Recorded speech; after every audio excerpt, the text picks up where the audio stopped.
Hello, this is Margie Russell, Executive Director of NYARM, the New York Association of Realty Managers.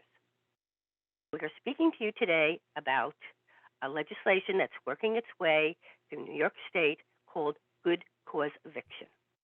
I'm going to ask a couple of questions that will be addressed during the presentation. My questions.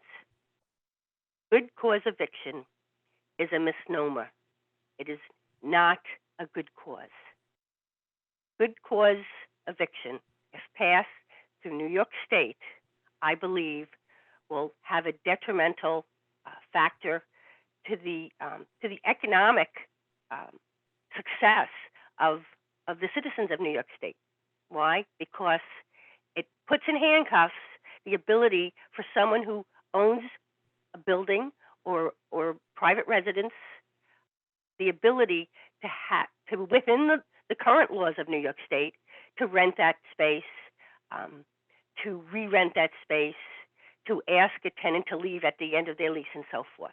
That will be explained later on. So because it will handcuff the ability for where private ownership and perhaps even public ownership has the ability to rule over their own owned real estate. So, for example, if a homeowner in New York wants to buy a house, everyone thinks down the road, well, I might rent this house if I have to move and get another job, or move when I retire and pass it along to my children, whatever. If everyone knows when you invest in real estate, you have certain flexibilities, and that allows your personal or corporate wealth to improve. And so if you cannot get a tenant out, which the good cause eviction law refers to, it makes it very, very difficult to ask a tenant to leave at the end of their contract term, then everyone is now stuck. So why would someone want to invest their hard-earned cash into a property when they no longer have that ability to control that property, rightly so? So the tax base for every municipality in every town in New York State will be diminished because the value of homes will not increase because of the turnover. Turnover make for increased value in real estate, and that addresses the taxes. So whether it's a fire department, a library, a school, a district, county, a town, and so forth. So every single person in New York State who someday may want to own real estate, but now might say, no, I'll just rent. That's the deal. I'll just rent. Okay. So that is the premise where I'm speaking from. Not only that, but if the value of real estate goes down, or if those who are in the business of multifamily housing, and they are now stuck without being able to appropriately increase rents and turn over property, their ability to improve their buildings, pay for services. So the contractors, the service professionals, they will be hurt. So this will spin to so many places. So from that premise, you're going to listen to what we recorded 1 year ago on the state of this at the time, and then you will hear the current information. Good afternoon, everyone. As Margie said, my name is Ann Korchak, and I'm currently the president of the Small Property Owners of New York. SPONY is a group of small property owners, primarily, family-run, multifamily buildings. We are typically, still family-run, and the families, the buildings have typically been in, the families for multiple generations. In my case, it's my husband's grandparents, immigrants here to America, and they achieved the American dream, as small property owners, and something that generations of New Yorkers have done. And you know, that the ability to do that is really being challenged, and future generations of, you know, immigrants are unlikely, you know, to be able to do the same thing that my husband's family did. So I came to, you know, kind of advocacy by accident. You know, early in COVID, I saw a post in a landlord group chat looking for owners on the Upper West Side to join a meeting with Senator Brian Benjamin. And that's how I came to join SPONY. And, you know, I just met an incredibly interesting and diverse group of people, you know, who were, you know, fighting for their family businesses. And, you know, in the time since COVID began,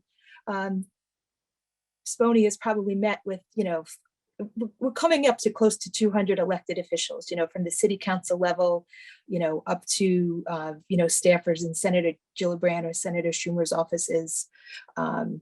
We've testified, you know, at countless hearings, you know, city council, state hearings. And one of our members, Jan Lee, was actually invited to testify before a congressional hearing earlier or late last year, you know, regarding the eviction moratorium. So we, you know, spend a lot of time, you know, speaking to lawmakers, speaking to the media, you know, about, you know, the cancel rent rhetoric that we heard early on during the pandemic, and then the eviction moratorium.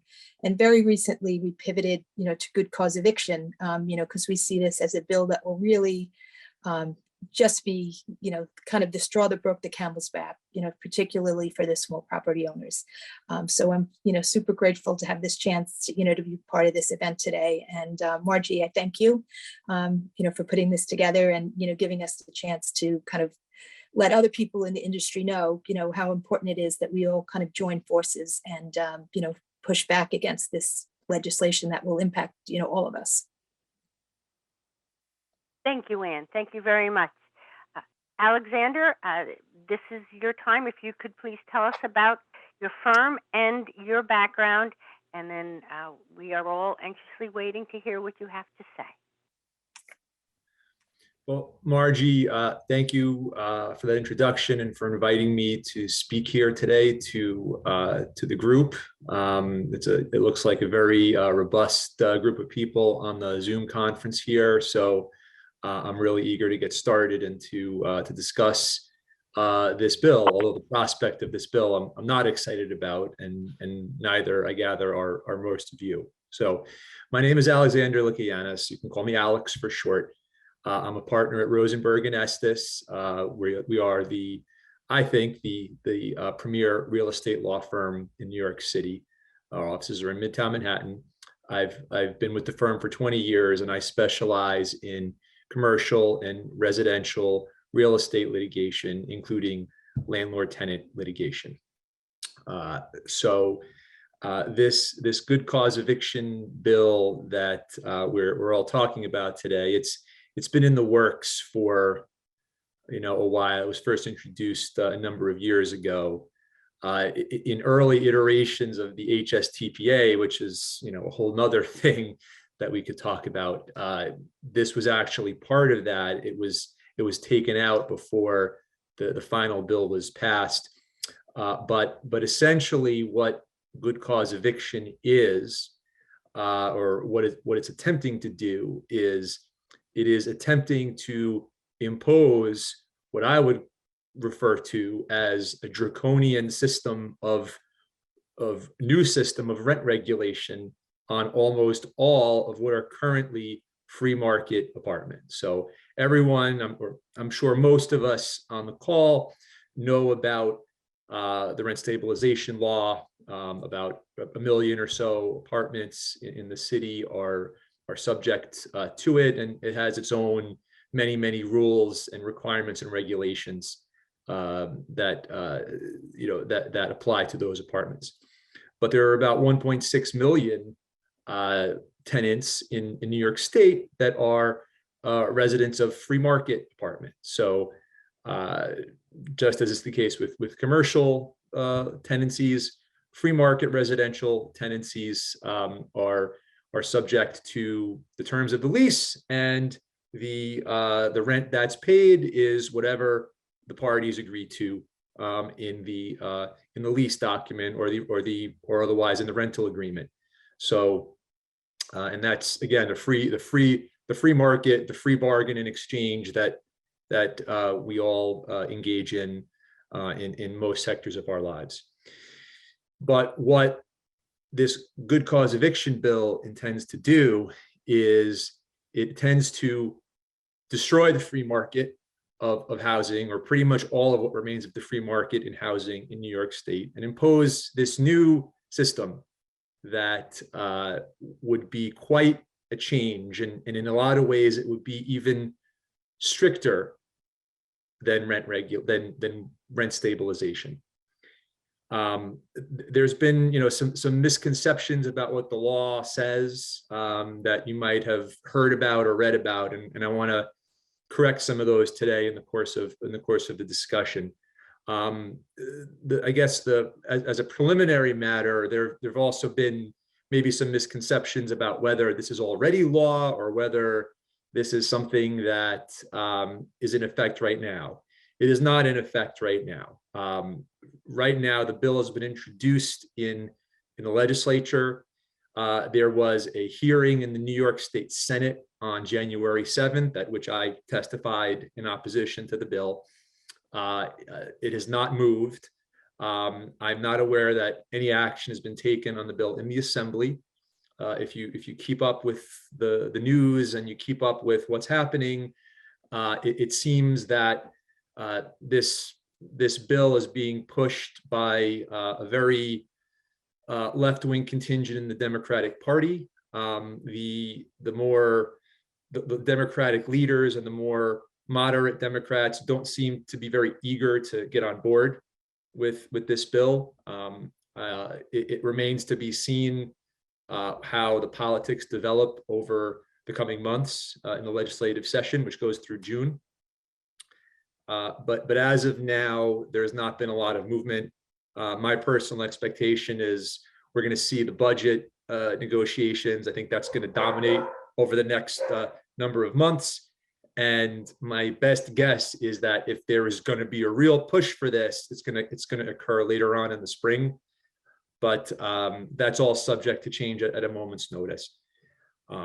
So that's kind of the a broad outline of the politics of what good cause eviction is and where it stands. So what is good cause eviction? So there's, again, you might have heard some things in the news or by word of mouth.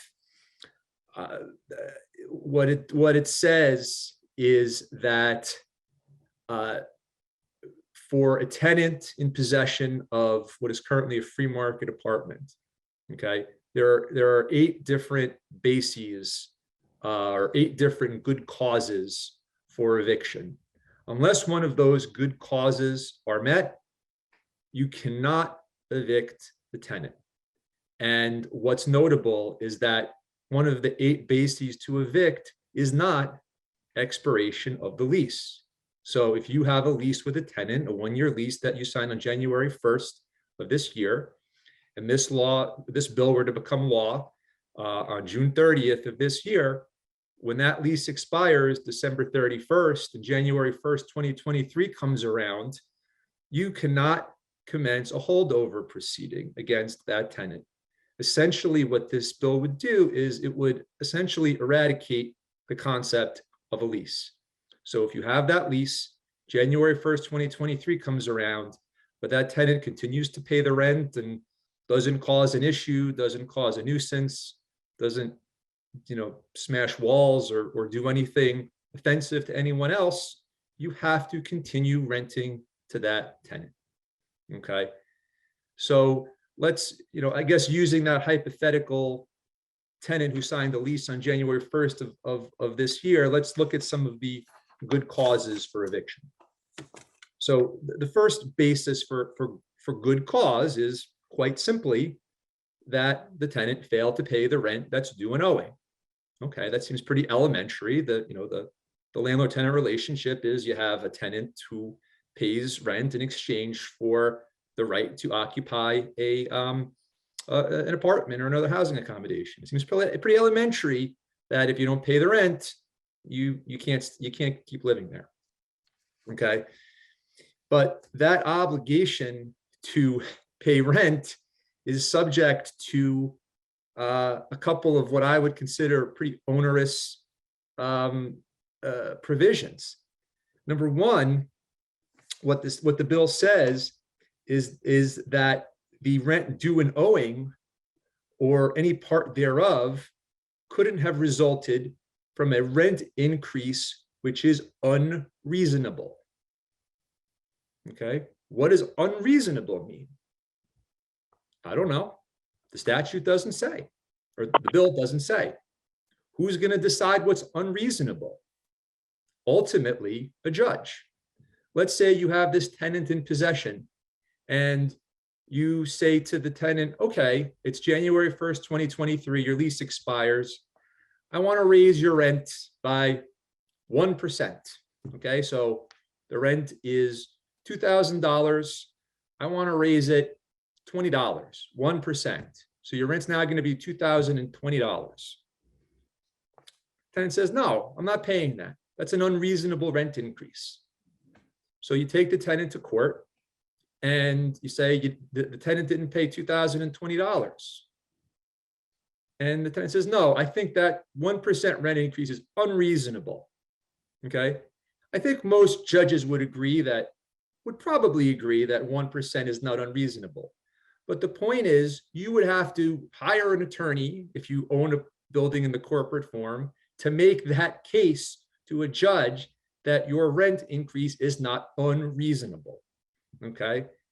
So the statute goes on, or the bill goes on to say that if the rent increase is either 3% or 1.5 times the consumer price index, whichever is higher, there is a rebuttable presumption that it is unreasonable. So I know that CPI, I think, you look at various indices as to what CPI is. I think I just saw one that it's about 7%. So, let's again take the hypothetical $2,000 a month rent. And let's just say, for argument's sake, that CPI is 5%, right? So you raise the rent $2,000 to $2,050. Okay, take your tenant to court. They didn't pay the $2,050. The court's going to say that's 5%. That's CPI. This rent increase is presumptively unreasonable. You've got to prove to me why it's not unreasonable. So then you have to go through, open your books, go through all your expenses, and make a case to a judge, right? Why this is why $50 is a reasonable rent increase. Okay, I enjoy doing these Zooms, these presentations to everybody, but unfortunately, it would probably cost more than $50 to have me or another attorney make that case to a judge. So what is the natural result of that? The natural result of that is that most owners are going to think twice about raising the rent at all. Okay, so what you have here isn't a rent control system that says you can't raise it more than X%. What you have here is a rent control system that is doesn't have a specific number, but it's going to make all owners think about raising the rent to any degree whatsoever.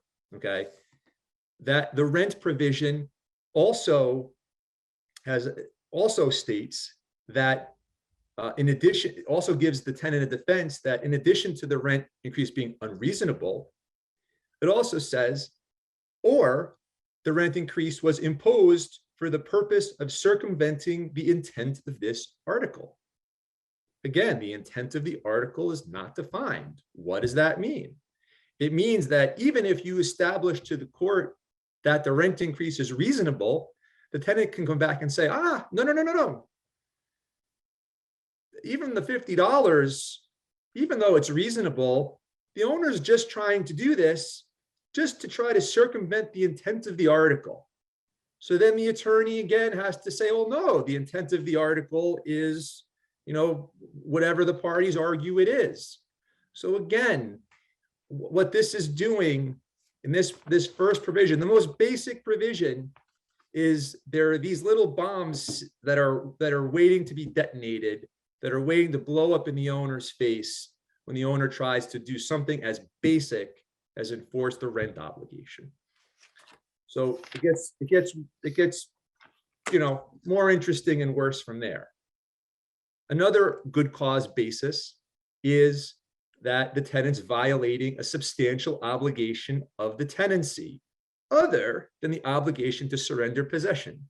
So again, when the lease expires, that's not a basis to recover possession. If you have a tenant in possession right now on a 1-year lease and they pass this in June of this year, that's a life estate. They can stay there forever. Okay, this is rent stabilization, and the 1-year lease can become a 50-year lease, and you have, according to the words of the bill, you have nothing to say about it. Okay, so if the tenant's violating a substantial obligation of the tenancy, they're using the apartment to run a business or do something that is in violation of the lease, that's a basis for good cause. But again, the same language is there. The obligation can't be imposed for the purpose of circumventing the intent of the article. Okay, again, totally undefined. It's going to have to be, would have to be decided by a judge at some point, and different judges decide different things on different days. So again, totally another bomb waiting to be detonated to the detriment of owners. Okay, another one, okay, is I'll talk about owner's use. One of the things that the sponsors and the supporters of the bill said explicitly in the at the Senate hearing on January 7th, and have said elsewhere, is that don't worry, owners, no big deal about good cause eviction. There's owner's use in here. So if you want to take back an apartment, you can take it back, no issue. The assurances of the senators are one thing, the language of the bill is another. If you own a building with 12 or more units, owner's use is unavailable. You cannot recover an apartment for your own use. Between 5 and 11, if you own a building with between 5 and 11 units, you could recover 1 unit for personal use, but you have to show immediate and compelling necessity to do so. If anyone here is a longtime owner and maybe owned an old rent-controlled building, immediate and compelling necessity was the owner's use standard for rent control, for old-style rent control. And that's a very, very high standard to meet. And judges rarely found immediate and compelling necessity. So where does that leave you? If you have a building with 12 or more units, it's totally unavailable. Between 5 and 11, it's very, very difficult and would require a lot of attorney's fees, a lot of effort, and a lot of lost time and resources. The supposed bone they're throwing to small owners is if it's below 4 or fewer units, then you can recover. It's easier to recover for personal use. But the bill, the good cause bill, doesn't apply to owner-occupied buildings with fewer than 4 units. So essentially, that allowance to small owners is non-existent. So you have senators and supporters saying, don't worry, owner's use is available. You look at the actual bill, it's virtually unavailable in all instances. Okay. Another basis for a good cause. Occupancy of the housing accommodation by the tenant is in violation of or causes a violation of law, and the landlord is subject to civil or criminal penalties, provided provided that an agency of the state or municipality having jurisdiction has issued a vacate order. Okay. Let's take the example of if you have a tenant in one of your buildings operating an Airbnb, a short-term Airbnb, for daily rental. Okay. That's already illegal under state law. But how does the city normally enforce violations of Airbnb? They issue violations to the owner usually, right? And they tell the owner to stop it, even though it's the tenant who's doing it. Okay. They don't issue vacate orders. But that's the city on the one hand. On the other hand, what the good cause bill is saying is that unless there's a vacate order, you can't evict that tenant who's Airbnb-ing his unit for whatever per night he's getting. So on the one hand, you have an illegal use that you can't do anything about. On the other hand, if the neighbors are complaining, they complain to the city, to the Office of Special Enforcement. Then you have the Office of Special Enforcement issuing violations. You can't do anything about it. You can't evict the tenant. I don't think any drafter of this bill thought about that at all. But it's just, again, one of the ways in which the bill is so poorly drafted. And something like this, I don't know if it's a matter of poor drafting or if it's a matter of just wanting to stick it to owners as much as they possibly can. I kind of go back and forth. I don't know which it is, but either way, it's really it's just an absurd outcome. And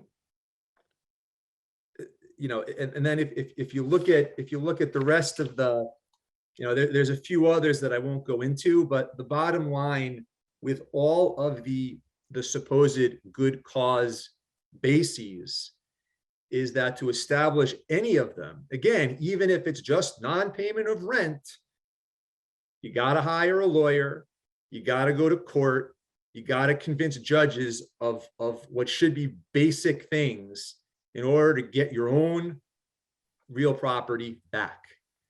And again, lease expiration is not part of that. So any tenancy currently in possession is essentially converted into a life estate.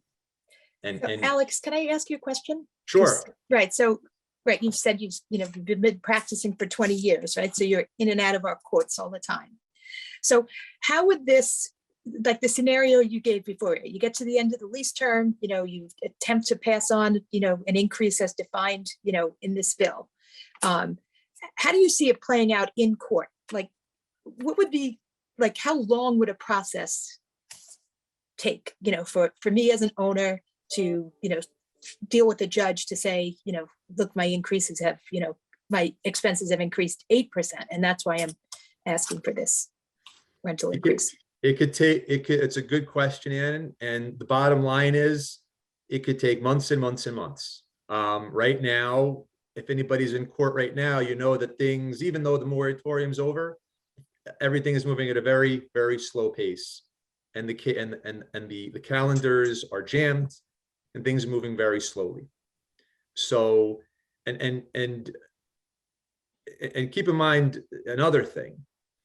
If you're in New York City passed a right to counsel law for certain tenants who have below certain threshold incomes, and the state, the same brain children behind good cause, are trying to pass a statewide right to counsel without an income limit. So you could have somebody making a couple $100,000, who's violating the lease. And if that state legislation passes, that tenant's going to get a free attorney, while everyone on this call is going to have to pay for their attorney. So, and then when you have all those tenant attorneys, they're going to be very creative. They're going to look at the law, they're going to look at the language, and they're going to make motions, and they're going to tie you all up. And even in civil court, which is supposed to be a summary proceeding, which is theoretically supposed to go more quickly than a Supreme Court action, you can get tied up for months and months. So, and to answer your question, it could tie you up for a long time, even for the most basic questions of good cause. So they don't even have the capacity, right? I mean, do they have enough attorneys? I mean, enough judges? They have enough courtrooms? They have No, to make no. this workable? No. And keep in mind also, you're gonna have this. You're also gonna have your standard, everything pre-existing relating to rent stabilization, right? So you have all those cases as well. You're gonna add because typically in a lease expiration holdover, the only issue is, okay, when can you get out? And ideally you sign a stipulation. If they need another month or two, you sign a stip, and they pay use and occupancy, and then they leave. And it's a very simple matter. But that's not going to exist anymore. The tenant's going to be able to stay forever if they want it, as long as they pay the rent, as long as they don't break the law. So the way I've been characterizing it is, this bill would give virtually all the benefits of ownership to tenants with none of the responsibilities. And by contrast, owners would have all the obligations of ownership with almost none of the benefits of ownership. And I think that, really kind of crystallizes it. And if there's one thing you remember from today, that should be it. It's really kind of just turns property ownership and the landlord-tenant relationship on its head. Right. And I, that might be a good segue to just, fill you all a little bit, on what SPONY is doing. We often speak to lawmakers, and, they are, signing on to this legislation and saying, I support this, but they don't often understand what's in the bill. So, a small owner will say, some of the things that Alex has said here about how this could play out, and they act surprised, or say, oh, I never thought of that. But, oftentimes it doesn't make them, change their mind, at least to us on the phone, or in the middle of a Zoom call. But, for those of us, on the call that, are, obviously operating in that, this industry, it's really important, that who your lawmakers are. I mean, that's kind of the first thing, right? I mean, you need to know where you vote and where you're running property, who the local state assembly person is, who the local state senator is. These people are incredibly easy to reach now, through the internet. You just Google, your address, and it'll tell you, who your elected official is. And, you need to reach out to these people, it could be by email, it could be by phone, and say, hey, listen, I work in the real estate industry, and this bill, is going to impact my ability to operate and to earn a living. And, did you think about, all the, the implications of a bill like this? I would encourage you to, join SPONY. We try to, several times a week, we're reaching out to lawmakers. We have many members that are willing to speak to the media, which in the past, many owners, were always reluctant, because most people despise landlords, right? But, it's time for people to kind of stand up and say, this is not this is a, we're providing an essential service, and you can't vilify us, because if you destabilize us, the outcome for the tenants is not going to be good. Right. And just to build on something that Ann just said, when a lot of the elected representatives, when SPONY or others speak to them, and you hear them speak in the press, some of them will say, oh, Eric Adams just said this. Oh, I support the idea of good cause eviction. It's like people, and even legislators, people who are elected to look at these bills, analyze these bills, and assess the pros and cons, and figure out how it's going to affect the people they're elected to represent. They don't understand. They don't understand what they're voting on and what they say they're supporting. They support general ideas. They support, oh yeah, you should have a good cause to evict somebody. That sounds good. That sounds like a good slogan. But the problem is, when you actually look at the bill, the understandings of what's in the bill are well, I should say the generic understandings are totally contrary to what's in the bill. For just as one example, there's kind of been a shorthand that's developed that has you see in the press that it's a 3% rent cap. That's not accurate. That's just that's like people playing telephone. Like someone said there's a 3% limit in the bill and therefore it's a 3% rent cap. That's not what it is at all. A 1%, a 0.1% increase can be unreasonable and can be disallowed. So to kind of build on what Ann said, it really is like anything else in politics. The squeaky wheel gets the grease. If you're not loud, if you are not burning the telephone lines of your local elected representatives, then they're going to assume that there's no opposition or that there's little opposition. You have to be loud. You have to make yourself heard loudly and repeatedly. There's Alex, really no other way to put it. And I'd like to add to that. It's Margie Russell, which is, and so which representatives do we reach out to? And I think it has to go beyond those in New York City. It's Suffolk County, it's Nassau County, Westchester, Dutchess County, because New York City is a company town, and what we produce are buildings and the operation of buildings, and the employees commute from the far off outer boroughs, and so it's getting in touch beyond the usual New York City group of legislators, and even as far as upstate, because anyone doing having a small business upstate that is supported by the building industry here in New York City, they will be affected. So I think plenty of us can think about all the contractors that will not be employed because there's no reason to get that apartment in shape again, or to and so forth. All the rehab that goes on into a building, those contracting jobs will be lost. Buildings will shy away from improving the building service workers' standard of living because they're losing money. So there's the applications that'll go into 32BJ to say we're having financial hardships and therefore we can justify reducing staff and so forth. And so if you want to expand on that a little bit, Alex or Ann, please do. Mm-hmm. Yes, I mean, we do meet with lawmakers all over the state, right, because, the laws that are being passed in Albany will impact, the whole entire state.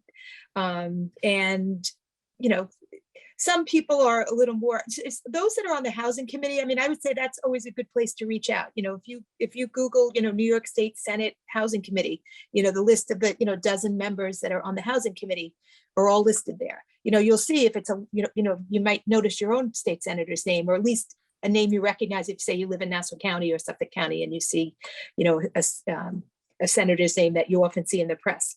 They are kind of the first people to reach, because if the bill is going to move, it's going to move through the committee, and those housing committee members will be voting first to move it past committee, which would then bring it to the floor to be voted on. So the same on the assembly side.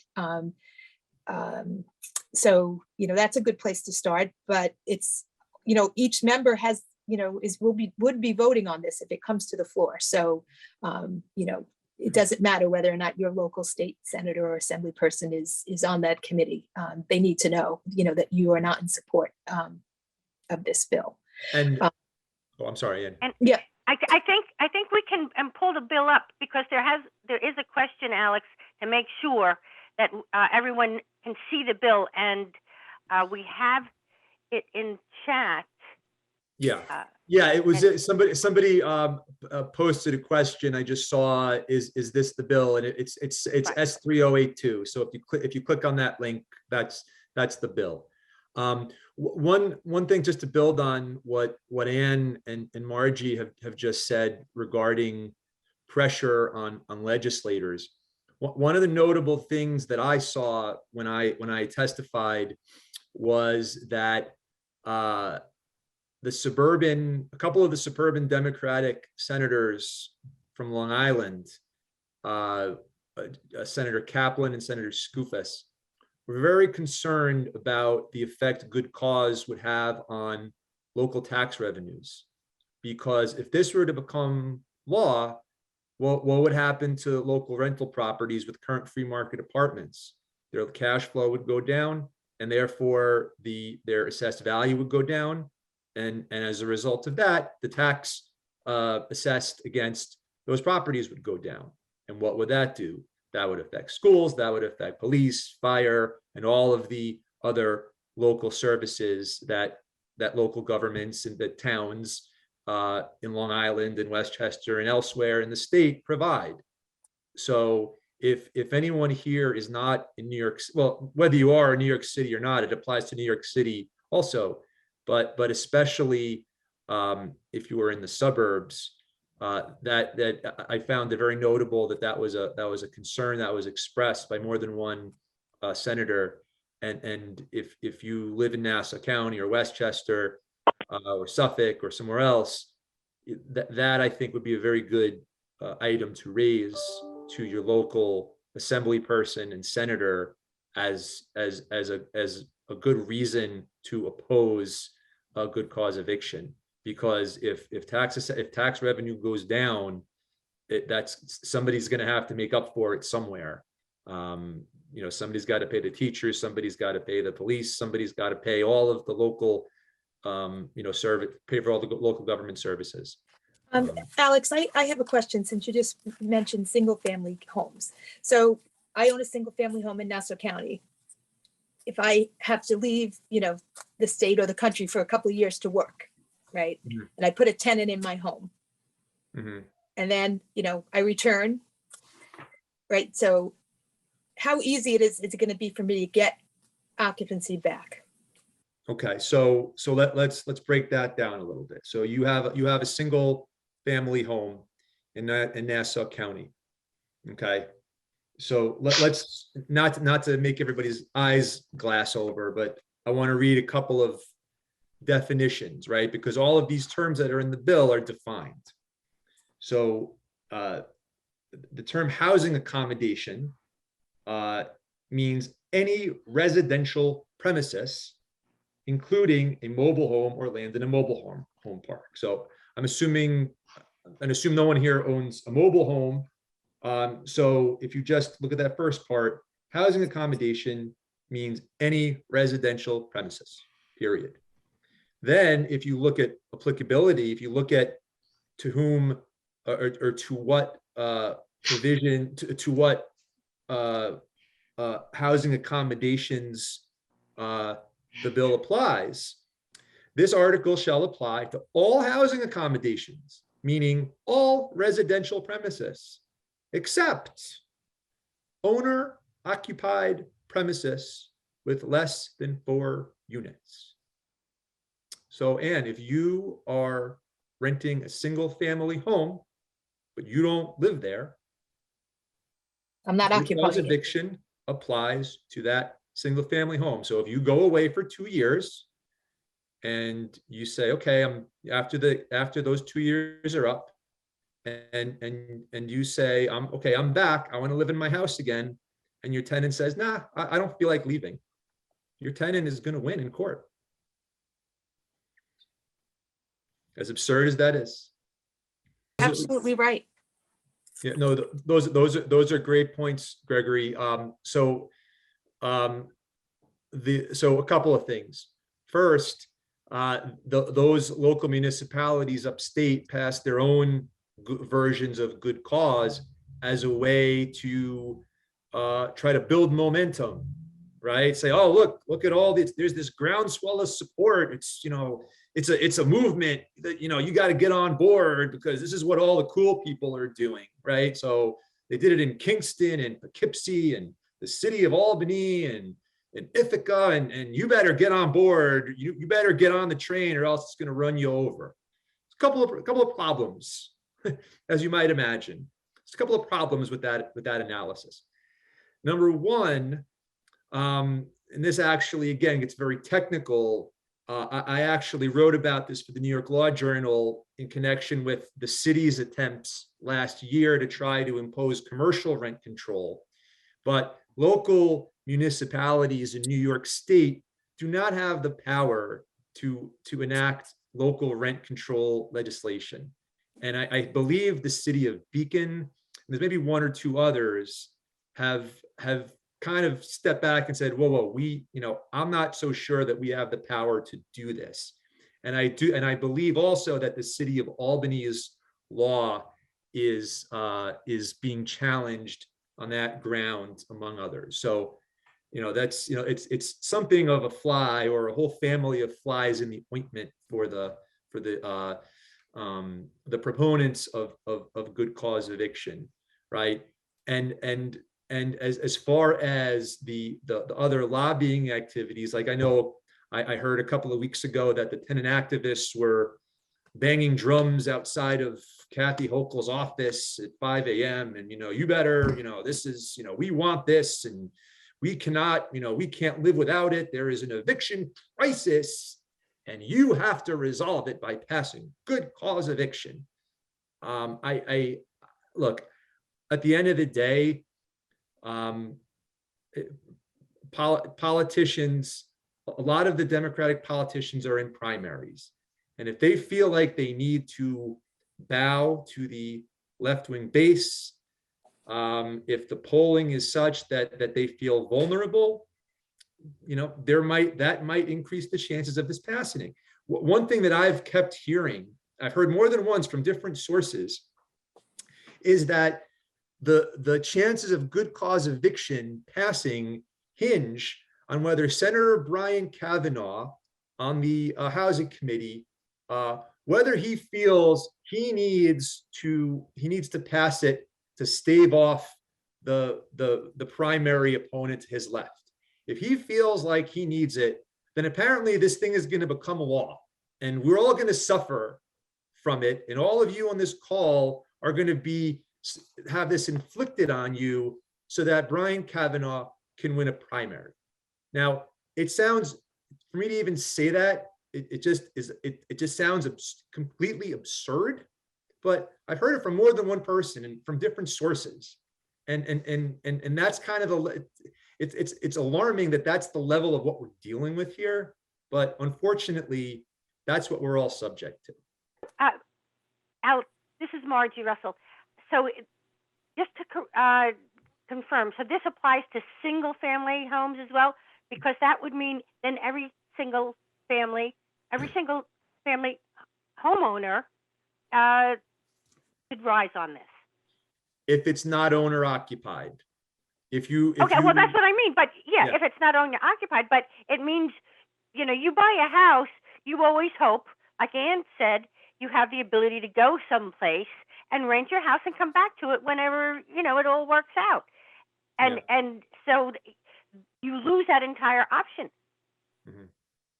Yeah, no, look, if this were to become law, it would, you could always make arguments about the language of the statute, but as I read the statute, or as I read the bill, if it's not owner occupied, if it's for investment purposes, then it applies. I don't know. I could make some convoluted argument to say it doesn't apply, but I don't know if it would prevail.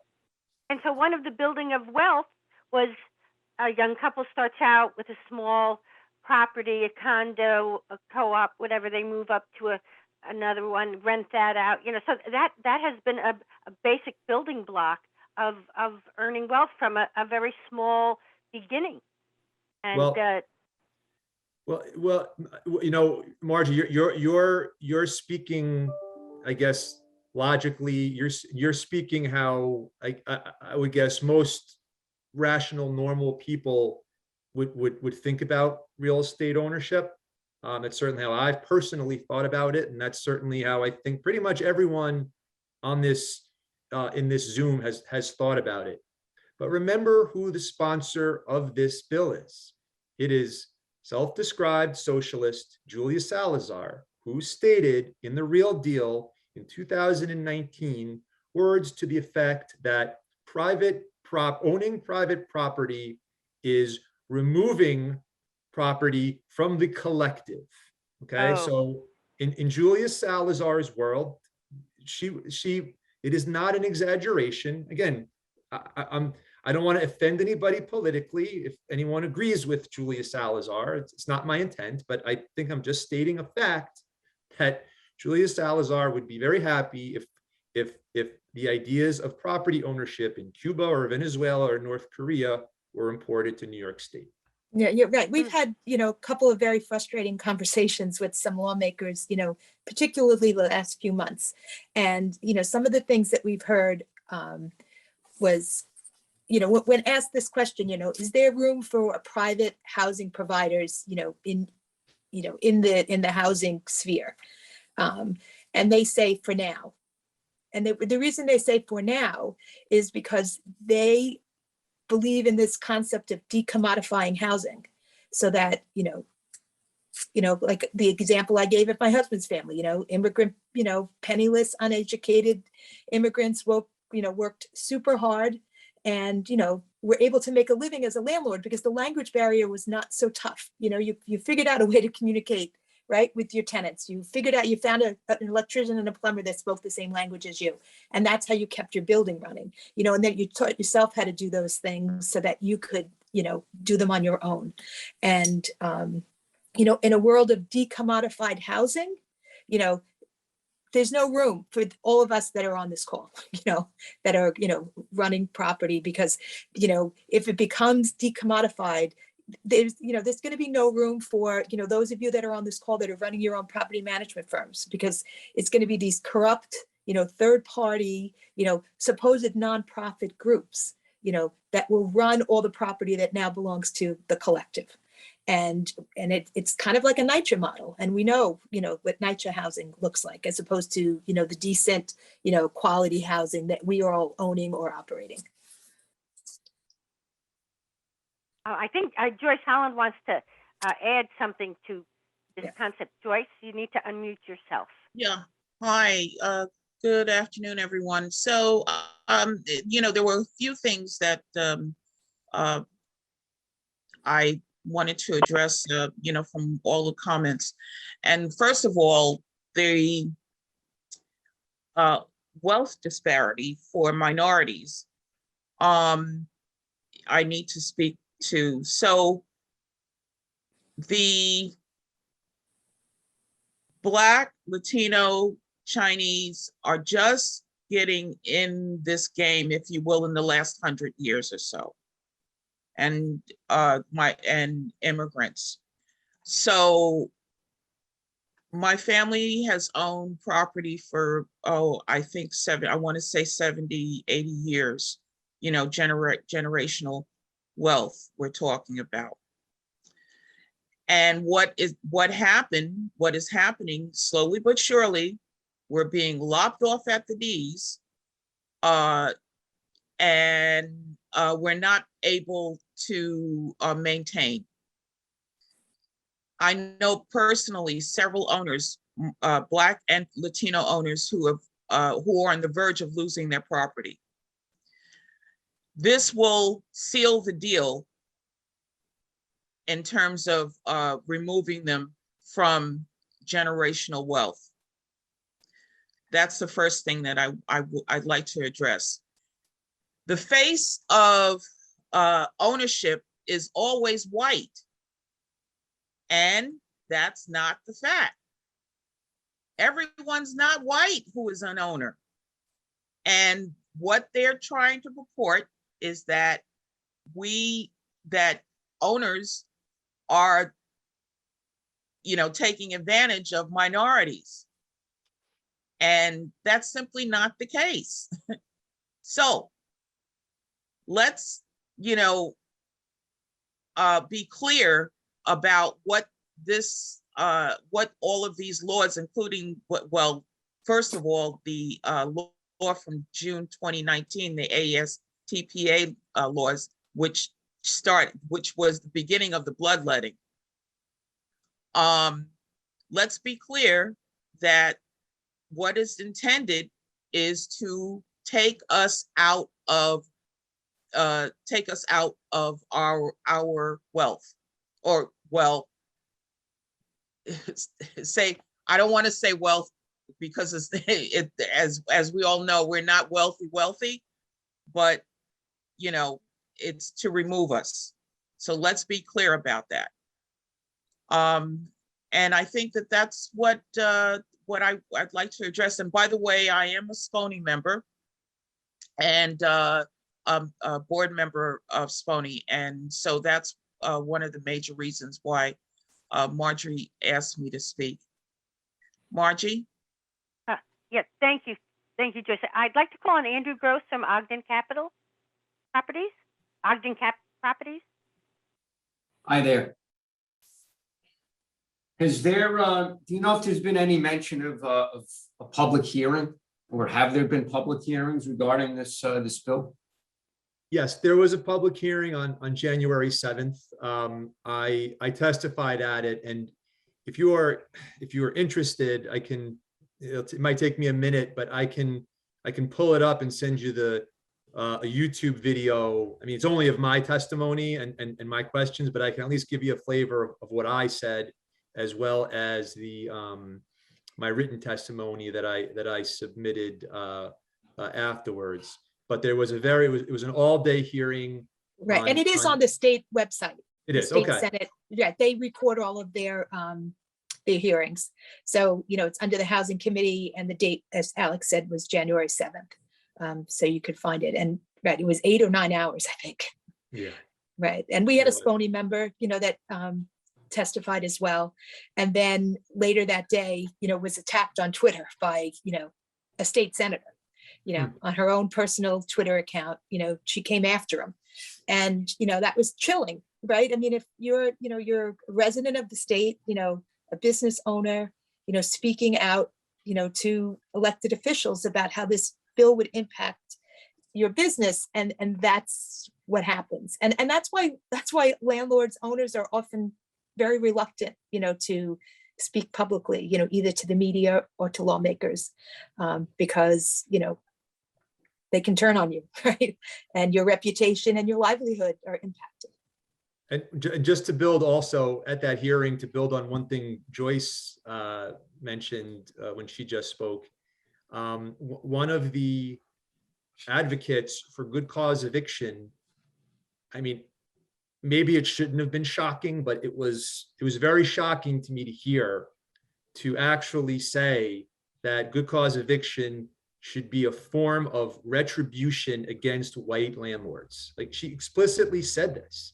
And I mean, it's just to look at the SPONY membership, right? It's New York City in a nutshell. It's diverse people from all over the world come to this country, come to New York City, own property as a means of realizing the American dream, for generational wealth, to provide for themselves and their families and their grandchildren. And it's just there is this thought in the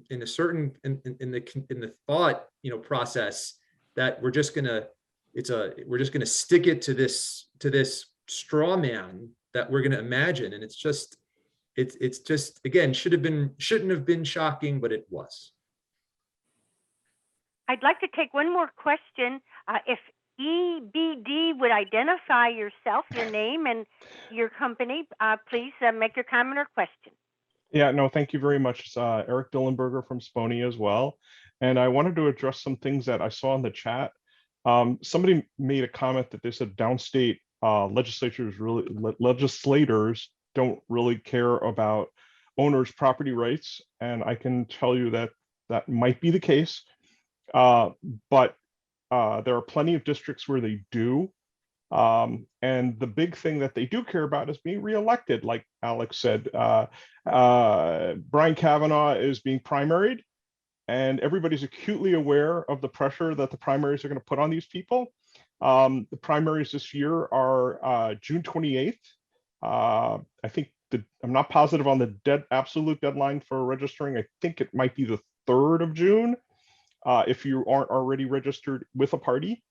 And it's critically important that you make your voice heard there, because it's one of your first lines of defense. The other thing, there was another question about commercial good cause eviction. I can tell you that we met with Yuleen Yu in New York City. She's an assemblywoman primarying Brian Kavanaugh, and she had her own version of good cause eviction, effectively commercial rent control directed in the late part of 2019. So this is out there, and they are try to push that as well. So and Alice, I want to thank you so much. I watched your testimony during the Senate hearing. It was fantastic, and I'm very grateful for you doing this.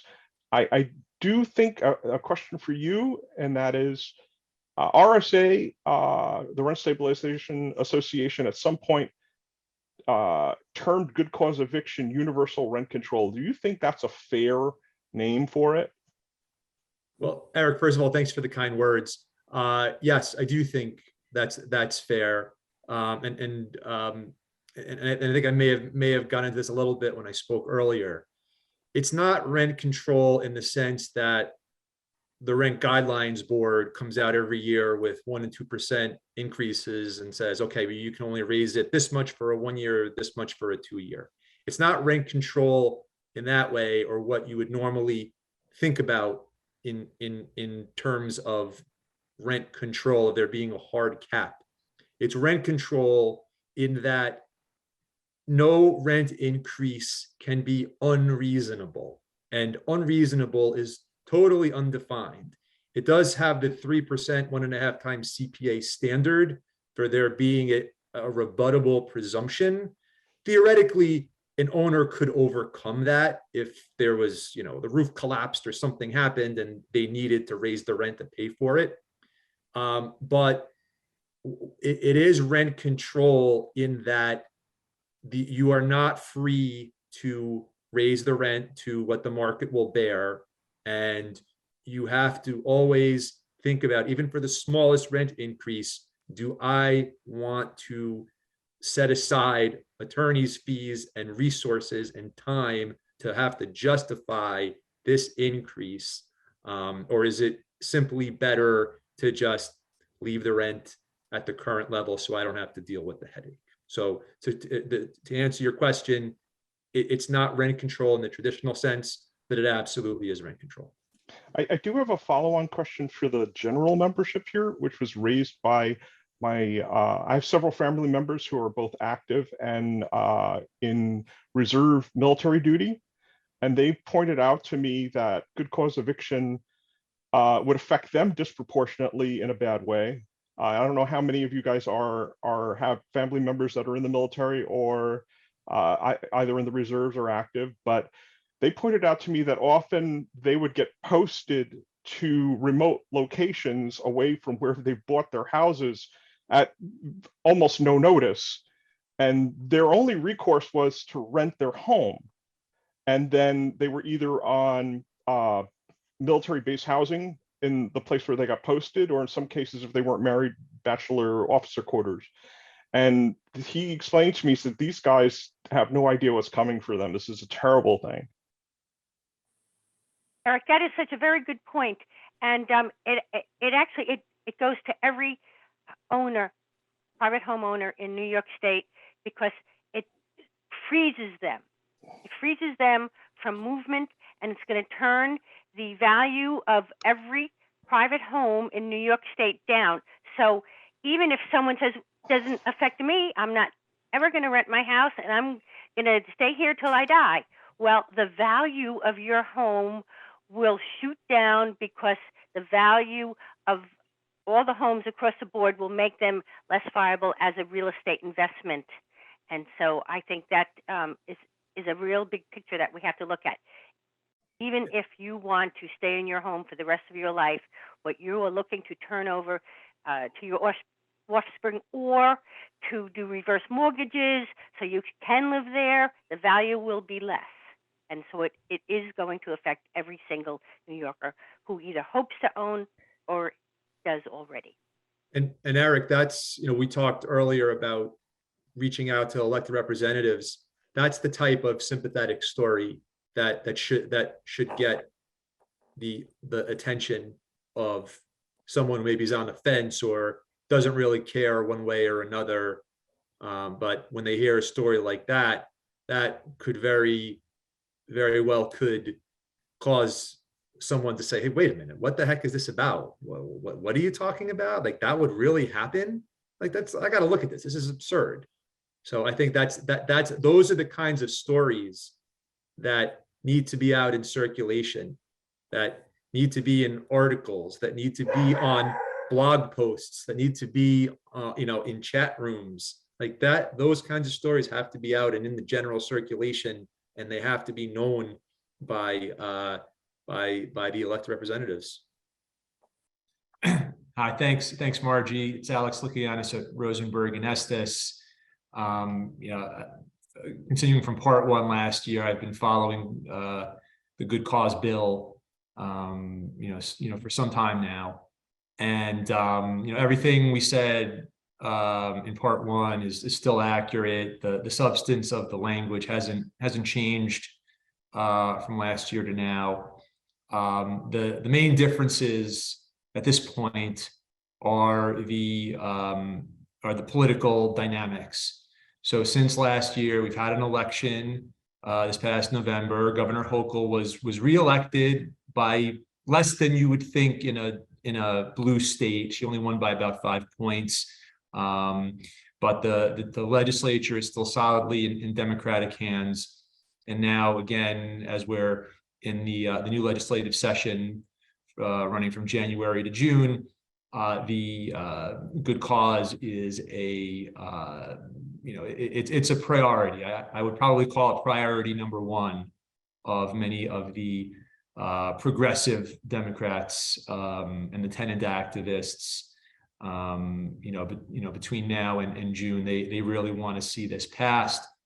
I don't perceive that good cause is a priority of Governor Hochul. It was not in her budget proposals that were released a few weeks ago.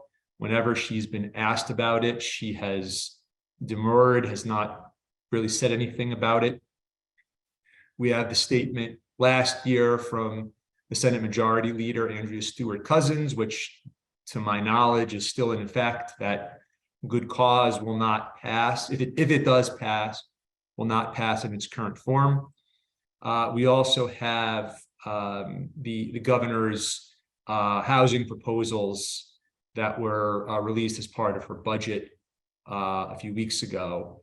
Chief among those are the commercial to residential conversion program, which would be the new real property tax law 467M. And overall, there's a very, very big push by the governor to create more housing in New York City and New York State. I believe the target number is 800,000 new housing units. Okay, and it's through the conversion program, through the extension of the 421A deadlines for another 4 years. And there's also going to be a big push to essentially override local zoning throughout New York State to try to essentially compel local governments throughout New York State to approve new housing units, especially around MTA stations. So there's a really, really big push by the governor and her allies to get more housing created. And so we have a situation where last year, the good cause eviction bill was considered on its own. In my estimation, it got a very cool reception by the legislature, and it wasn't moved. Even though there were big, and there still are big Democratic majorities in the legislature, I definitely perceived a hesitation among a lot of the suburban Democrats for a lot of the reasons you mentioned, Margie. The fear, and I think it's a well-founded fear, that having good cause and effect would depress property values and therefore property tax assessments, and as a result, property tax collections, which would negatively impact the range of local services that local governments provide, like you mentioned, Margie, fire, library, police, schools, you name it. So I don't think that there's any more of an appetite to do it this year among those same legislators. But what we do have is a governor in her first full term with a very ambitious housing program who wants to get things done. And she really wants to have some accomplishments. She wants to start off her term on a high note. And you know, I'm not a member of the legislature. I don't know what is being said, and I can't predict what is going to happen. If I could predict what was going to happen, I'd be living in Las Vegas, not in, you know, the New York City area. But I think that to the extent that the governor wants to push for her housing priorities, and to the extent that the progressive Democrats are an impediment to that, and to the extent that the activists can influence a significant enough number of legislators such that the governor's housing proposals can't pass unless some aspect of good cause eviction legislation is included within the bigger package. You know, that's primarily how I see it playing out this winter and spring. And again, we're all watching, we're all waiting. We don't know exactly how it's going to turn out. There's obviously been a lot of lobbying on both sides. From, as is apparent from part one of this, part one of our discussion of this topic, and I think everybody else on this webinar right now thinks it's an awful idea. It's bad policy for New York, would have negative consequences, and it would also have negative consequences for those who would ostensibly help, being the tenants, because ultimately their housing is going to degrade, as we're seeing is happening now after the HSTPA was passed in the rent stabilization context. So the state of play right now is we are waiting and seeing what is happening in the legislative negotiations. The budget is going to be due April 1st. We'll see what happens, if anything happens there. And if it doesn't happen in connection with the budget, the next big crunch time is the end of session in June. So right now we're just waiting and watching, trying to get intelligence and hints from any source we can. And like I said, if you put a gun to my head, the way I think this plays out is that it's used, good cause is used, or some aspect of it is used as kind of a price or negotiating tool, as a price for passage of the governor's housing proposals. Okay, so I'm going to let each of you speak in the order you wish. Floor is open. I'm Ann Korchak. I'm serving as board president of SPONY, the Small Property Owners of New York. And I am maybe a bit more alarmed and nervous than Alex.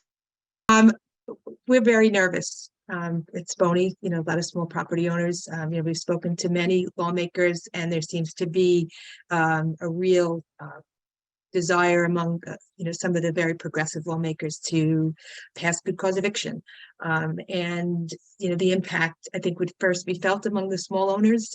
So that's probably why there's a level of nervousness among our members. There is like both Margie and Alex said, the impact of good cause eviction really is going to be felt to housing providers and property owners all over the state. You know, the inability to invest in your properties if there's caps on rent increases would create a scenario that we see in New York City with rent stabilized housing. You know, there's a lot of cost to running housing. Rents need to keep up with those rising costs, and housing suffers when, you know, property owners are unable to invest in their properties in a way that, you know, keeps them, you know, safe and providing, you know, good housing for those that are living in the properties. So, you know, we just continue to reach out to lawmakers. You know, we had 2 meetings today and probably 4 or 5 already this week, you know, just to share directly with lawmakers, you know, how this would impact us. So, you know, my message to everyone that's listening is that, you know, you should do the same. It's not hard to find out who your lawmaker is. You just Google, you know, who's my New York State senator, who's my New York State assembly person. You can go onto the state website and look up the bill, the good cause bill. It's S305. Right there, you have the ability to say whether you know, agree or disagree with the bill. Place where you can leave comments, or you can, you know, connect directly to your lawmaker, to be able to send a message and let, you know, he or she know if you are in support of this bill. You know, pick up the phone. Phone calls are maybe sometimes more impactful than an email, which maybe get lost in an inbox. And if you call, somebody's going to log your call and that's what they're supposed to do. They're supposed to know why constituents are calling. So I encourage all of you to do that. There's also a website, Homeowners for an Affordable New York. There's a link there where you can oppose the bill. You know, I'm speaking as a, you know, an owner, and I know many of you that are on this webinar or listening, you know, we're operating properties for owners, you know, so we are all in this together, right? I mean, our stability, you know, impacts your livelihood. And if we start to lose a lot of the smaller operators, you know, housing is going to fall into fewer and fewer hands, run and managed by fewer and fewer firms, which means, you know, like I said, your livelihood will definitely be impacted by this. So I encourage you to, you know, join the fight. You can reach out to me at SPONY, info@spony.org. You know, be happy to, you know, share with you, you know, some of the things we're working on. Thanks for the time and for listening today. I appreciate it. Thanks, Margie. I guess I'll go next. Olga? Yeah. Thank you, Margie, and thank you for your invitation to speak today. My name is Olga Samaras. I'm the general counsel at RSA, or the Rent Stabilization Association, which is an organization of 25,000 property owners of mostly rent-regulated housing, also owners of smaller buildings, 1 families, 2, 3 families, condominiums, cooperatives. You know, our ownership does range, and the majority of our owners are small property owners. Additionally, there are also New Yorkers who live in the area, many times living in their buildings. And the feedback that we've gotten with respect to the regulated properties is that the smaller owners already struggle to deal with the effects of the rent regulatory scheme. Many times they rely on their income either from properties that are not subject to rent regulation or apartments in their buildings that are not subject to rent regulation to subsidize and help them pay the expenses of the building that the rent regulated rents just cannot help with. You know, for many reasons, we've also made it our agenda for the past couple of years to oppose good cause legislation. Anne already mentioned you know, Homeowners for an Affordable New York. RSA is part of that coalition. I do want to pause though and also introduce Kelly Farrell, who is RSA's policy analyst and has also been instrumental in opposing good cause eviction legislation. I invite her if she wants to speak at this point. Sure. Building on what Olga and Anne were saying, you know, this is an issue that I think common sense ultimately may prevail. There's people all over New York State, you know, the Homeowners for Affordable New York Coalition includes, you know, owners in Buffalo, Albany, you know, Long Island, Hudson Valley, the city. So small property owners, large, And it's really bringing to light, I think, the unintended consequences of this bill is really the education is needed and the outreach. You know, Olga was just mentioning rent stabilized properties. Well, you know, the unregulated subsidize the regulated. I don't know if people have thought through some of the problems in college towns upstate. What will happen to enrollments and student populations if the students don't leave annually? How will the colleges be able to bring in students? Will they have to cut enrollments?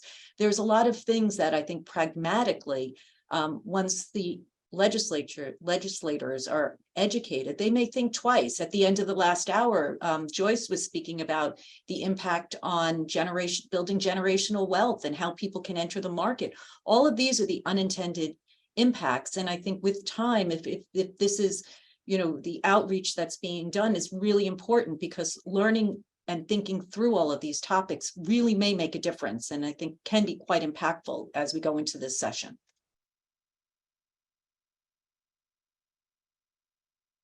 Okay, I'm going to leave it to Kelly, Olga, and Alex, and Anne to move back and forth as you have thoughts.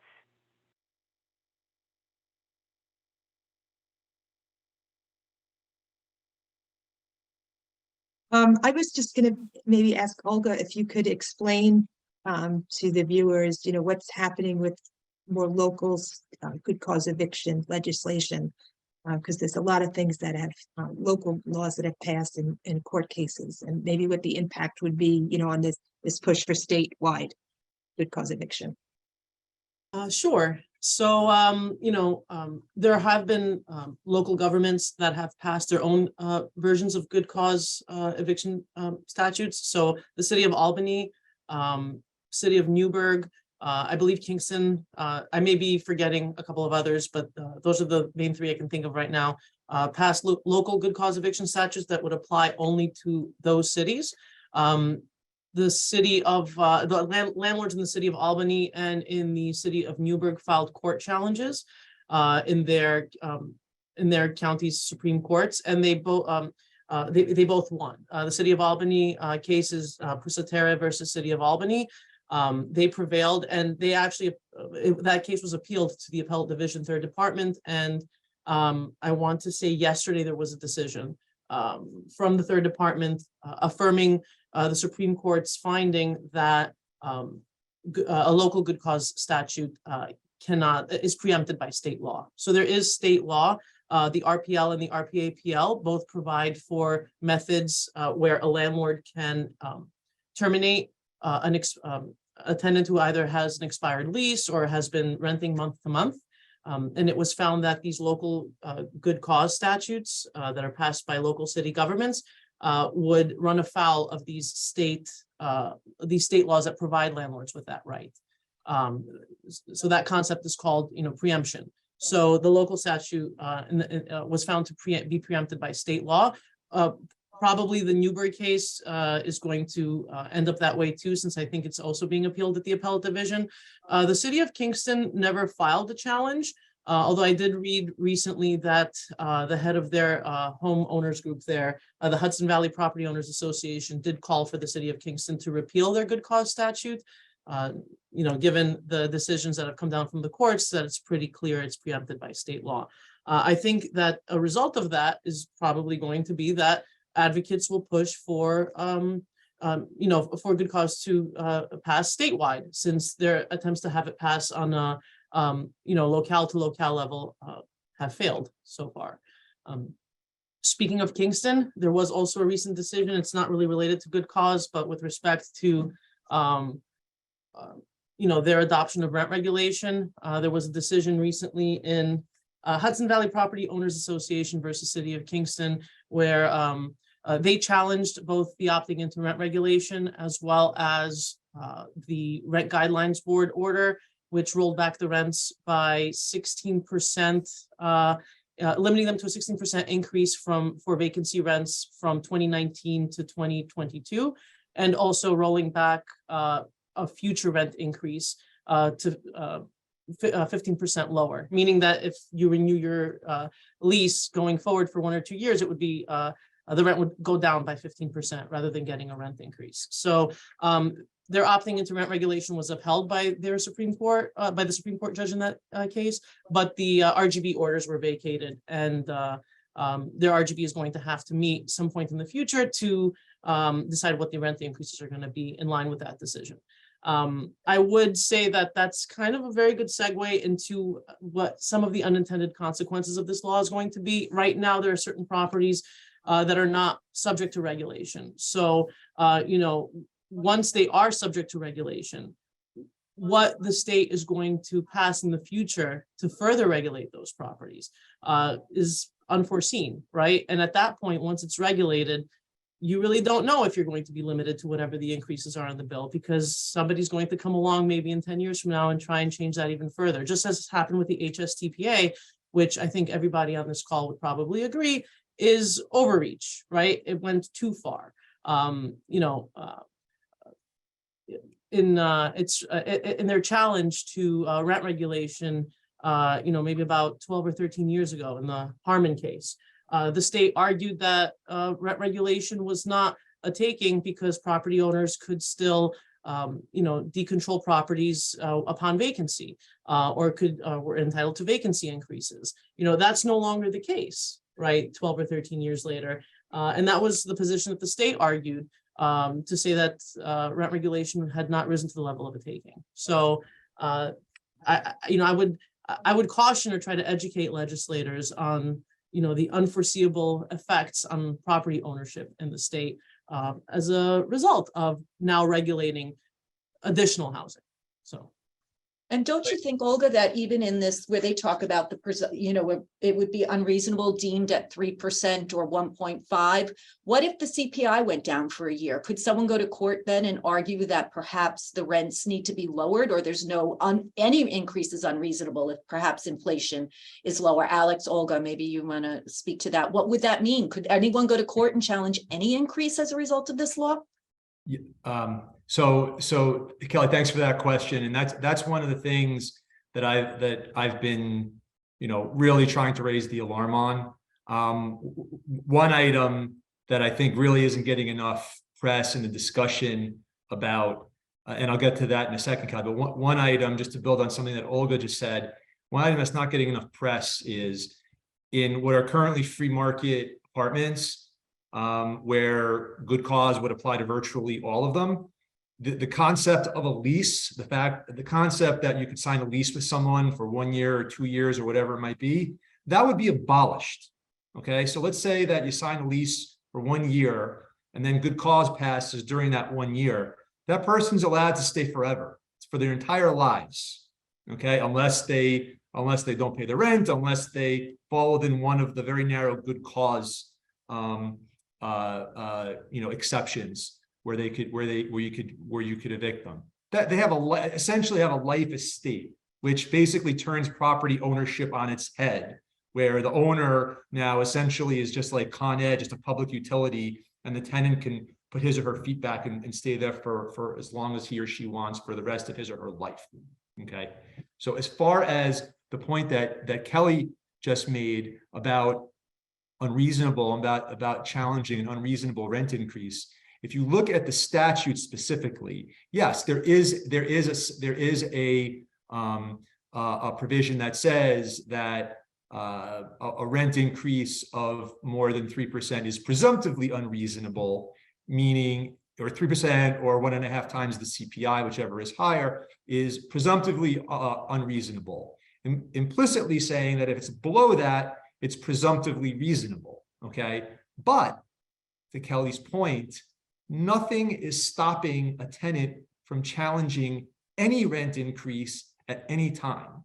If you look, not to get too far into the weeds, but if you look at the actual language of the statute as it's currently written, it says that that any rent increase cannot be unreasonable, period. And the sentence ends. So if you theoretically, I don't know how often this would happen, but if you have a very recalcitrant tenant or a tenant who wants to create a lot of trouble, if you propose in a new year to raise the rent 0.5%, they could challenge it. They could go to court. The owner would have to hire an attorney, go to court appearances. They'll get adjournments to get an attorney, and they'll just drag it out for months, and they'll argue that the 0.5% is unreasonable. They might lose, they might not prevail in the end, but that's going to be an expense of the owner. And if the tenant advocates really want to drive more small owners out of business, as Ann was talking about earlier, that's what they're going to do, right? They want to have government and controlled housing. They want to have big, pliable, politically pliable, big owners in control of housing. They don't want the mom and pops. They don't want the Anns and people like Ann in control. So there really is so much mischief that could be done with, based on the statute as it's currently drafted. And what's really, I'll say it, what's really offensive to me is to see the advocates kind of downplay everything. Oh, it's no big deal. Oh, it's just like the New Jersey statute and the California statute. Those statutes are nothing like what's being proposed here. And they're purposely downplaying everything. They know the effects of the statutes. They know exactly what they're doing. And, it's really part of a scheme. It really is. One of the things we often bring up on calls with lawmakers is the property rights portion of this bill, and it's particularly hard for the smaller owners, right, who often live in their properties, or maybe they grew up in their properties, or they spend a lot of time there.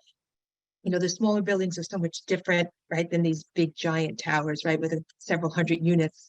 The idea that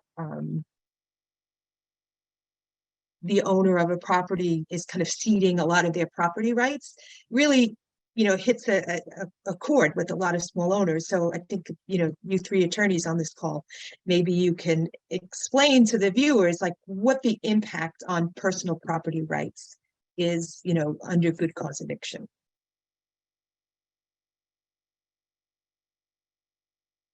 Well, I guess I'll start, and I'm sure everybody else will be able to add to my incomplete list. But Alex already touched on this idea of a lifetime tenancy, right? Like a life tenant in your property. So in essence, you really no longer have the right to exclude. Arguably, even the owner occupancy portion of the statute is insufficient, and I think many landlords will have difficulty availing themselves of that, because essentially the statute sets things up so that everything has to be court fight and everything has to be litigation. Nothing really is as of right anymore. If you want to increase the rent even by 1% or 2%, the tenant can say this is unreasonable and allege that as a defense in court. And maybe by the end you'll win and prevail on your 1% increase, but you've spent thousands of dollars, if not tens of thousands of dollars in legal fees to do so. And the same thing with owner occupancy, which is something that we see with rent stabilized landlords already. If you're a small property owner and you want to move an adult child into one of your apartments, doing so is not going to be something that you'll automatically have the right to do. So, I think that I think the owner occupancy and the raising the rent is a big one. I would also say that what I found interesting about the bill in part is that, with rent regulated housing, the landlord is giving up this right, but there is at the very least, at a minimum, the requirement that the tenant primarily reside in the apartment, because the idea being that we're going to somewhat sacrifice the owner's property right in order to keep families housed in New York because they have nowhere else to go. But there's not even a primary residence requirement in the good cause statute, which I think is a really large oversight. I don't want to keep talking because I'm sure everyone else has other points to add, but those would be the main 3 for me. Well, and I would just add that even you can only claim for yourself as an owner 1 unit if the building is fewer than 12 units. And then if you can't displace a tenant who's, age 65 or older, disabled, and it gives the owner no right. What if it's an older owner? What if they need to move their child in because they are disabled? None of these rights are left back to the owner any longer. They just cannot claim the property for themselves. And I did want to add one thing, which I also thought was interesting. The definition of a family member is more stringent when it comes to an owner being able to seek an apartment back for their family member, as opposed to succession rights.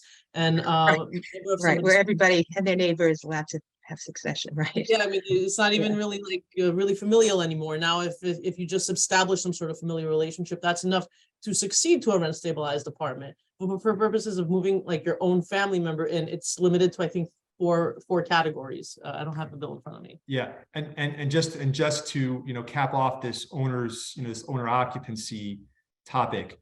So the way the bill is structured, if there's 12 or more units in the building, you cannot take a unit back whatsoever. You have no right to do that. Then I think if it's between 4 and 11, you can conceivably take one, but the standard is there has to be an immediate and compelling necessity, which was the standard under the old pre-rent stabilization under the rent control regime. And if you look at the cases under the immediate and compelling standard, it's very, very, very difficult to satisfy. I would go so far as to say that that essentially there is no right. I would go so far. It's got to be the most, I believe the cases say it has to be a stark necessity. So if you have, even if you have an elderly parent or a special needs child or what would otherwise be a sympathetic situation, almost all of the time under the cases, you can't put that person in. So I would say that there really is no owner's use right. One other point I want to make, and Olga did allude to this a little bit, is the constitutional aspect when Anne raised the issue of property rights. So, you know, obviously RSA and CHIP, as well as is one of two current lawsuits where there was just, in connection with the RSL, there was just a constitutional challenge. But I think that good cause eviction, if it is enacted, is really vulnerable to a constitutional challenge. Under there is a few recent cases, one of them from the U.S. Supreme Court, one of them called Cedar Point, another called Peckdell, which I think really speak to the kind of restrictions that good cause would be putting into place. And kind of more generally, I think, and this kind of also goes into the question of, you know, the RSL constitution, not to get too far off course, but as far as the constitutional challenges to the HSTPA go, I think our current U.S. Supreme Court is very interested in property rights and is probably more likely to be interested in these sorts of issues than some past Supreme Courts. So people should also keep in mind just the core constitutional property rights that all property owners have that would be impinged upon by good cause. Margie, I'm sorry. No, please. I was just going to say, Margie, when you were speaking just before you introduced everybody, you were talking about the impact on property taxes, you know, around the state. So the way the bill is written, it seems like it might be very hard for a single family homeowner, right, who's put a tenant in to get their property back if they either wanted it for themselves or even to sell it, maybe empty. So like, I'm wondering, like, how would that play out, Kelly? Like, if I have a tenant and I want to get my place back empty and maybe sell it empty, is that going to be possible? It doesn't look like it under this bill for sure, unless there's some ability to, I guess, prove that you're taking it for yourself, but then you get back into this loop of it is. But right now there's no ability to vacate a property in order to sell it, which is, as people know in the current transactional market, that's sort of like the bottom line almost all the time is people, want to purchase vacant properties due to the onerous tenant protections in New York. So as a result, it's going to be very difficult. It's going to severely impact the value of properties and the transfer value because you just have no control over the properties themselves. Well, actually, what I wanted to add before, which ties into what Kelly said, and also what Alex said before about just the constitutionality, right, of the good cause eviction bill. There's no exit from the rental market in this bill. There's no right to demolish. There's no right to convert to condo or to convert to commercial use or to just exit the rental market entirely, which, by the way, other good cause eviction bills do have. And I think that's going to be one of the many challenges the state will have, once they pass it, if there's a constitutional challenge, which there will almost definitely be, in my opinion. And again, just to build on what Olga just said, you hear a lot of the advocates compare this bill to the New Jersey statute that's been in effect for around 50 years. But if you actually, rather than, if you don't speak in, wild generalities and you actually look at what that New Jersey statute says, it's far, far broader than what this bill would provide for. I mean, it allows, for example, it allows buildings to be vacated when there's a sale. It allows for the conversion to condos. It allows for commercial use. It allows for a whole measure of different ways owners can use their property. And then in terms of the rent increases, what the New Jersey statute says is that the rent increase cannot be unconscionable, whereas in New York it says unreasonable. As you might imagine, an unreasonable rent increase is, in legal terms, it's what's called a factual issue. It could be whatever the state of facts are. There's never going to be a clear answer off the bat as to whether or not a rent increase is unreasonable or reasonable. Whereas in New Jersey, the rent increase cannot be unconscionable. And what unconscionable means is that it cannot shock the conscience, right? So as you imagine, that's a very, very, very high standard that most run-of-the-mill rent increases due to market conditions or due to necessary repairs or maintenance of a building is not going to meet. Okay, I'd like to add a thought here that just came to mind, which is, once an entity makes a decision, it's hard to reverse that, as opposed to changing their mind before they make that decision. And I'm thinking about, what is the position that 32BJ is going to take, building service workers? Because I would say immediately they'll say, well, we should probably back this because the majority of our union members are renters in New York City. And they'll say, well, so this would be good. It would protect them. But let's look at how it would be bad for the members of 32BJ. When contract negotiation time comes up, and of course the building owners are going to say, are you kidding me? Look at the downfall of our value and everything we've just talked about. So the raises, the increases that the 32BJ members will be hopefully looking for as they go forward, I know will be impacted. On another side, yes. No, I was just going to say, look at what happened with the HSTPA, with the IAI and MCIs, right? There used to be an incentive to build apartments up and renovate them in anticipation of perhaps getting a market rent or significantly increasing the stabilized rent, right? And what's happened to that market? I mean, I don't have the exact numbers, but my understanding is it's pretty much crashed.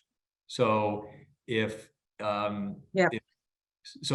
good cause comes in and owners can't raise the rent, and they can't, and every time, even if theoretically they could go to court and justify if they have to raise the rent 10% because they needed a new roof or you needed to renovate an apartment, how many are really going to do that? So I kind of think the IAI MCI experience is going to repeat itself with respect to all types of currently free market apartments that aren't subject to those restrictions.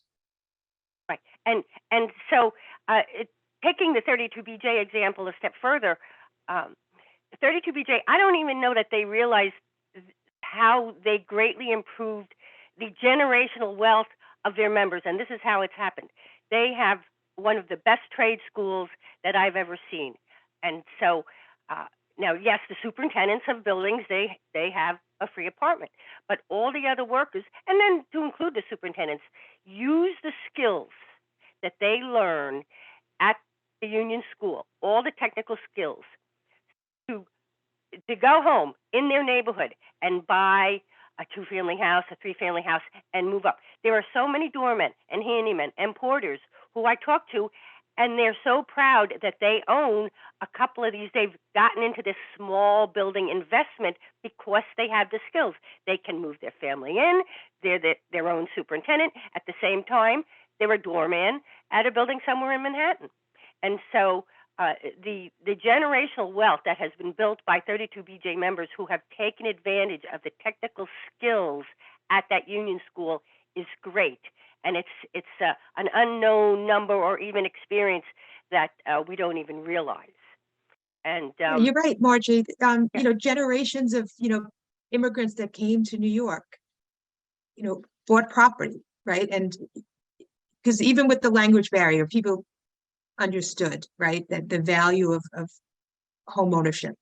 And you bought something in, right, like the example you just gave, a 2 or 3 family, you occupy part of it and you're providing housing with the rest of the house. And you know, and those owners are typically, you know, renting to, you know, people in their neighborhood, or maybe, you know, a neighbor or a friend, you know, has somebody that's, you know, coming to New York from another country. You know, that's how ethnic neighborhoods were built, you know, and that it's been copied generation after generation, right? Earlier, you know, European immigrants, and now more Asian immigrants, and, you know, South American, and good cause eviction just is going to blow so much of that up. You know, that avenue for people to build wealth, you know, to achieve the American dream will be destroyed with good cause eviction. And when you look at just the whole effort over the decades with the women and minorities having an easier path, say, to get government contracts, and so and they have taken a great stronghold into that, but they've transferred that into just private ownership, where they're doing very well dealing with private ownership because they're proud of their designation. They've passed the criteria that the governments have required of them. So private ownership looks to them, and but there is a theory, last in, first out. And so as building owners have to start spending less and pairing off their vendors, you know, who knows how that's going to affect the minority and women-owned businesses that are supporting them. Yeah, I mean, many of the people I know, you know, lots of women, you know, my age and younger, you know, who are, you know, helping, you know, their families, and, you know, they're the new generation taking care of the property, and running all sorts of, you know, businesses that are supporting housing. Well, and the reality is this is also impacts those coming into the market. So someone just as a tenant, because once you put good cause eviction in place, you're going to, in essence, freeze the rental market. So now what happens to everyone else coming to New York? So it doesn't create housing. All this does is provide guaranteed housing for those who are there. So I think this, you know, this just stifles the market. Where are people going to go? And what is the impact for every other new tenant? This only protects those who are current tenants. And I think that's something that's being ignored in this discussion. This isn't really, while it is a tenant protection, it isn't probably the best tenant protection. It's only one that protects current tenants. And there's so many other things that the state could be doing in order to protect tenants going forward. You know, focusing on this session on housing vouchers would be a great thing, or at right to counsel statewide, so that, you know, people, I know landlords go to housing court not to solve the problem. So it would be beneficial if more problems could be solved, if there were more attorneys in place to help tenants and landlords come to a resolution. So the fact that this is being looked upon as sort of a tenant protection is short-sighted, again, by the advocates of the state legislature, because there's so many other better protections that would help a whole scope or wide variety of tenants, and not just those in place right now. Right, and tying into that, to what Olga said earlier about there being no primary residence requirement, having this in place, having good cause in place, would really reduce the dynamism, the dynamic nature of the rental market, right? So you have right now, anything that's not rent stabilized is free market, and people come and go. They move to New York from elsewhere in the country or elsewhere in the world, and they stay in a place for a year, 2 years, 3 years. The situation changes, they might do better, they might buy a house somewhere in the suburbs, and somebody else moves in. But if you have somebody who, might have a low rent, and then good cause keeps it low, maybe they'll just keep that apartment as a pied-à-terre, or they'll give it to a family member, and there's not going to be a vacancy. There's going to be less opportunity for someone else to come in. Kind of like how rent stabilization encourages people to stay in, encourages the freezing of the rental market. So in the normal course, if you live in a suburban home and you have 4 kids and you have a big house, and then they all move out, you sell the house and you downsize, right? But if you have a rent stabilized apartment, in Central Park West or somewhere else, and you have kids and they move out, you don't want to get rid of your good deal. So you're gonna keep that apartment. So I think that a similar dynamic would play out with good cause, and you'd have fewer opportunities for immigrants, for anyone who wants to try to come to New York and move here and get a job and otherwise better his or her situation. You're just going to have a frozen, like Kelly said, a frozen rental market, and it doesn't do anyone any good, except if you just happen to be a lucky lottery winner that happens to be in place as a tenant when the law is passed. Right, and so to add on to the there'll be almost no availability, for argument's sake, for new people coming in. And so, I'm always so pleased when I read about some coast to coast large corporation, renting a building, a half a building, and all this, and they're moving all their people in from Silicon Valley, wherever. Where are they gonna live? Where are they gonna go? So the big industry that's looking to move to the metropolis is going to think twice, and that, of course, will affect the commercial building owners, and then everything else. So I'm happy to have those of you who still have other thoughts. I'm happy to have you continue, but I've pretty much said everything that's on my mind. Sure. Hi, Kelly Farrell, policy analyst with the Rent Stabilization Association. Hi, I'm Olga Samaras. I'm the general counsel at the Rent Stabilization Association, which represents approximately 25,000 property owners and property managers responsible for approximately 1 million rent stabilized units. Our owners also own smaller buildings like 2 or 3 families and co-ops and condos. Yes, hi, I'm Ann Korchak. I'm serving as board president of SPONY, the Small Property Owners of New York, and my family owns 2 small apartment buildings in Manhattan. Alex Lycoyannis, partner at Rosenberg and Estes, a real estate law firm in Manhattan. I've been doing this for over 20 years, and if you have any questions about anything that I said today, if you want to discuss it further, please feel free to reach out to me. I'll give my email, alycoyannis, ALYCOYANNIS @rosenbergestes.com, or call me 212-551-8416. Thank you. And I am Margie Russell, the executive director of the New York Association of Realty Managers, NYARM. I have been for the last 21 years. The organization has been around for about 65 years. 20 years before that, in the 80s and 90s, I managed portfolios and large sites in Manhattan of multifamily houses, mixed-use buildings, and commercial buildings. And for about 15 years, I created and taught at the school at Local 32 BJ. And with that, thank you so much, and right, thanks, we will Margie. be continuing. Thank you. Thank you. Very Thank much. you. Okay. All right, bye, everyone. Bye-bye. Take care. Yep, good to see you, Alex.